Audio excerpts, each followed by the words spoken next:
ఈరోజు నాడీపతి గోశాలను చూడటానికి వచ్చాము.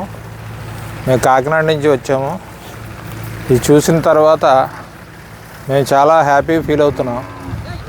ఇంత డెవలప్మెంట్, ఈ బ్రీడ్ని 1 ఫీట్ ఆవుల్ని అన్నీ తయారు చేసిన శ్రీ కృష్ణరాజు గారి నాడీపతి డాక్టర్ గారికి ఎంతైనా మనం మెచ్చుకోవచ్చు, రుణపడి ఉన్నాం. ఎందుకంటే దీనివల్ల ఎంత డెవలప్మెంట్ అవుతుందంటే పర్యావరణంగా కూడా మేము చాలా మంచి ఆనందాన్ని పొందుతున్నాం.